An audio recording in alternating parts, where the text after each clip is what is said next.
This is a download from BBC Learning English. To find out more, visit our website. 6 Minute English from the BBC. Hello and welcome to 6 Minute English. I'm Neil and joining me today is Dan, who's weighed down with shopping bags and wearing something very, well, strange. What's going on, Dan? Well, I was feeling a bit miserable, so I decided to cheer myself up by going shopping. Well, that's lucky because the link between shopping and mood is what we're looking at in this 6 Minute English. And of course, we'll be giving you 6 mood and shopping-related vocabulary items. But first, our quiz. Online shoppers in which country spend more per household than consumers in any other country, according to a report by the UK Cards Association? Is it A, the USA, B, Norway, or C, the UK? Norway seems to come top of lots of our lists. So for that reason alone, I'm going to say Norway. Well, okay, we'll find out at the end of the show. Now, Dan, you said just now that you went shopping because you were feeling down. That's right. I like a bit of retail therapy. Retail therapy is a humorous expression which means going shopping to make yourself feel better. Oh, I do that all the time. Yes, I can see. And you're not alone. According to some research done by the website moneysupermarket.com, people are more likely to buy things they'll later regret when they're feeling sad, bored, or stressed. Well, I was feeling a bit down in the dumps. And that's a way of saying sad. Oh dear, Dan. Sorry to hear you've been down in the dumps. I only hope you don't get a pang of regret about your purchases when you get them home. The research suggests that you will. A pang is a sharp pain. We often hear it used figuratively to talk about strong emotions like guilt, regret, and remorse. You're making me feel worse, Neil. Oh, sorry, Dan. It's all for educational purposes. Our audience will learn from your pain. Remorse is like regret. And there's a good expression to describe exactly that bad feeling you get when you realise you don't really need or want the things that you've bought. Buyer's remorse. Okay. Enough about me. Let's hear from Sam, Phil, and Catherine from the Learning English team to see if their mood affects the shopping choices they make. Listen carefully.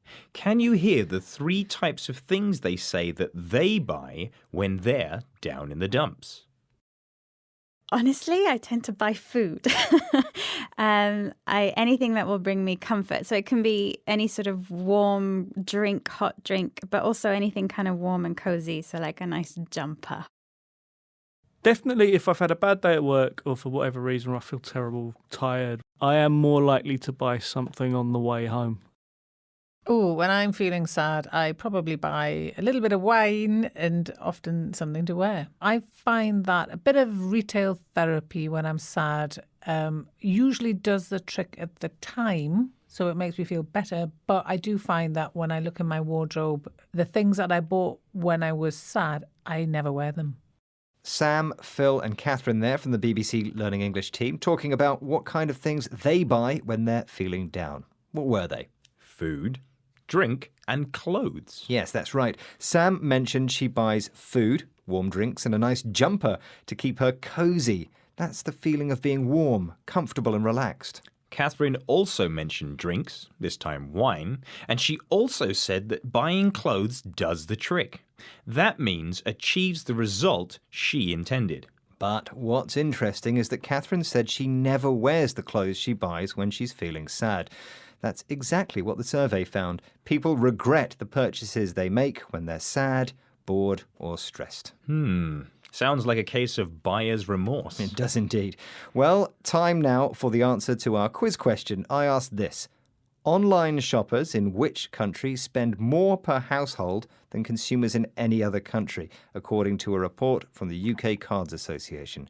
Is it A, the USA, B, Norway, and C, the UK? And I said B, Norway.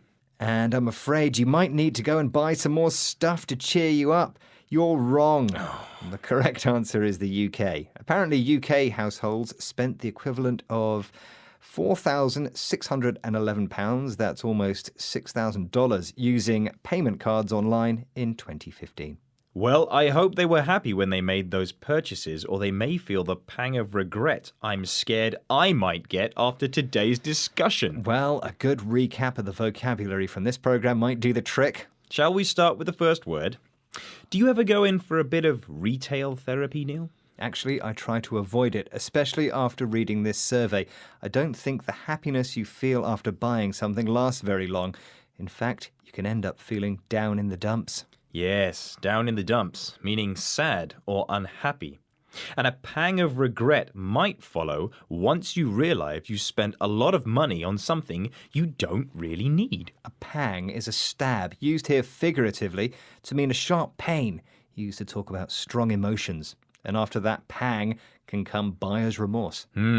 I'm beginning to feel buyer's remorse from this leopard skin onesie. It seemed like such a good idea at the time. Well, it does look cozy at least. That's warm, comfortable and relaxed. So I think if that's what you wanted, it does the trick. Does the trick, meaning achieves the results you wanted. Please remember to check out our Facebook, Twitter and YouTube pages. Bye-bye. Goodbye. 6 Minute English. From bbclearningenglish.com.